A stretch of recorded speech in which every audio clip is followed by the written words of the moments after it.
বর্তমান পরিস্থিতিতে বাংলাদেশ থেকে বহু মানুষ ভারতে চলে আসছে। সেই সুযোগ নিয়ে যাতে অনুপ্রবেশ না হয় সীমান্তের রেড অ্যালার্ট জারি করেছে বিএসএফ।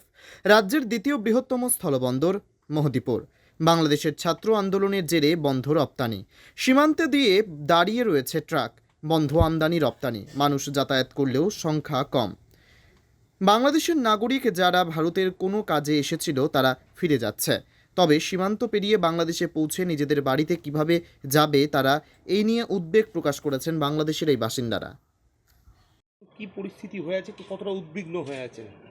আমি বাংলাদেশ থেকে গত 16 তারিখে আসছি। এই মাসের 16 তারিখে আমি কলকাতায় গিয়েছিলাম। কলকাতায় আমি একটু চিকিৎসার জন্যই গেছিলাম। চিকিৎসা সেরে গতকাল 20 তারিখে আমার ফিরে যাওয়ার কথা ছিল, কিন্তু বাংলাদেশের এই পরিস্থিতির কারণে আমি গতকালকে ফিরে যেতে পারিনি। আমার গেদে বর্ডার দিয়ে যাওয়ার কথা ছিল।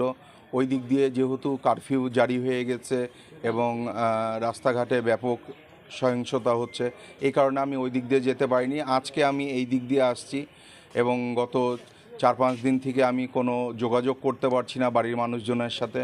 বাড়ির মানুষজন যেরকম উদ্বিগ্ন হয়ে আছে, আমিও সেরকম উদ্বিগ্ন হয়ে আছি। কিভাবে যাবেন এখান থেকে? আমি এখন এখান থেকে ওই পার যাওয়ার পরে আমি দেখতে হবে আমাকে, মানে কী যোগে আমি যেতে পারবো, তখন আমি গিয়ে সিদ্ধান্ত নেব। আমি যতটুকু শুনলাম ওই পারে কোনো কিছু মানে চলছে না, তাহলে আমাকে ভাঙা ভাঙা করেই যেতে হবে। যা পরিস্থিতি হয়ে আছে, কতটা চিন্তায় আছেন? এই চিন্তা তো থাকবে। আমরা বাড়ি কিভাবে পৌঁছবো চিন্তা করছি। এখান থেকে কোথায় যাবেন আপনি? এখন ওপার পার হয়ে এখন কিভাবে যাব আল্লাহ জানে। গাড়ি ঘোড়া আছে ওপারে আজকে? আছে তো, শুনে থাকার তো কথা বলছি। কোথায় বাড়ি আপনার? আমার বাড়ি হচ্ছে বেগপুর, কোন জেলা? চাঁপাইনবাবগঞ্জ জেলা। এখানে কোথায় এসেছিলেন? আজ শুনে পঞ্চানন্দপুর, সুলতানটোলা। মালদাতে? জি। বাংলাদেশে কোটা নিয়ে যে সমস্যার সৃষ্টি হয়েছে তার ফলস্বরূপ আমাদের ইন্দো বাংলাদেশ বাইলেটারাল ট্রেডে আর ইফেক্ট হয়ে গেছে। গতকালকে আমাদের মালদার মহদীপুর দিয়ে যে সমস্ত গাড়িগুলো রপ্তানি হয়েছিল সেই গাড়িগুলো এখনও খালি করে আসেনি, প্রায় 200 গাড়ি দাঁড়িয়ে আছে।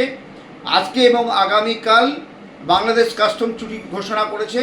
গতকালকে হিলি দিয়ে এক্সপোর্ট হয়েছিল, আজকে এখনও অবধি হয়নি, তবে কাঁচামালগুলো আজকে হিলি দিয়ে এক্সপোর্ট করার ব্যবস্থা করা হচ্ছে। বাদবাকি আমাদের চ্যাংরাবান্ধা, ফুলবাড়ি এবং গোজাডাঙ্গা পেট্রাপুল দিয়ে টোটালি এক্সপোর্ট বন্ধ হয়ে গেছে। অনেক গাড়ি এখন আমাদের ইন্ডিয়ান গাড়ি বাংলাদেশ কাস্টম জুডিকশনে গিয়ে সেই গাড়িগুলো পণ্য খালাসের জন্য অপেক্ষা করছে। সব মিলিয়ে একটা পরিস্থিতির সৃষ্টি হয়েছে।